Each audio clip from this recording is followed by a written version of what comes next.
You know, how we got here, I was forced to sit in long court hearings, federal court, with no control over my fate or the fate of my wife or anybody else in my family, and most of that time chained and shackled and treated like an animal. That's when I figured out that the court process needed to be stopped. And people tell me that I'm crazy when I tell them that everybody's stuff is the same. Everybody's stuff is the same. And in keeping things simple, the differences is the strategy tweaks for like criminal, foreclosure, debt collection, those kind of things. And basically those strategy tweaks are based off of the severity or amount of time or whatever.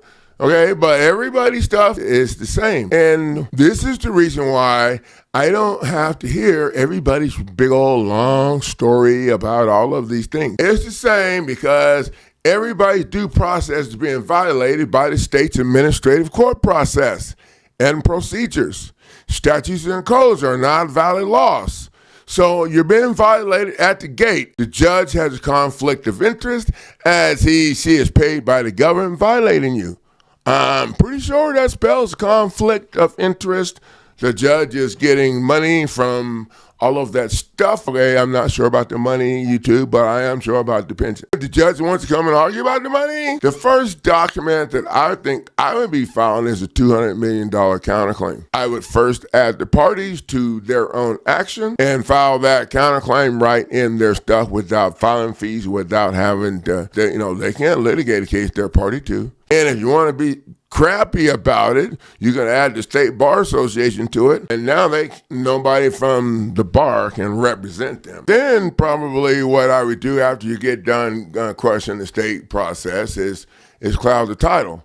Cloud the title with judicial notice of fraudulent conveyance and judicial notice of lis pendens, styled like a document to file in your case. And you can do this yourself and just file it in the case. And then I would take the regular notice of fraudulent conveyance and the regular notice of lis pendens down and place them on the public record next to the deed to let everybody know that the property is clouded and there's litigation pending.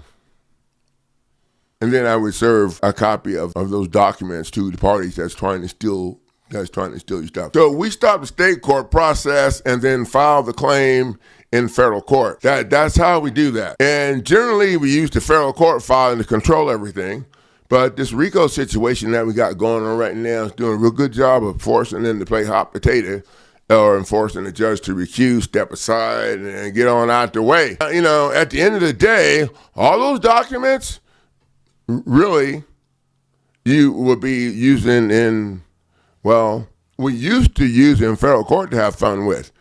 But if you go to the door of the federal court demanding that they order their ass to the settlement table, like we have written over here because we ain't going to no trial, to the settlement conference, okay, now, if the judge denies you, I'm pretty sure the judge is not going to provide a finding, the facts, and the conclusions of law.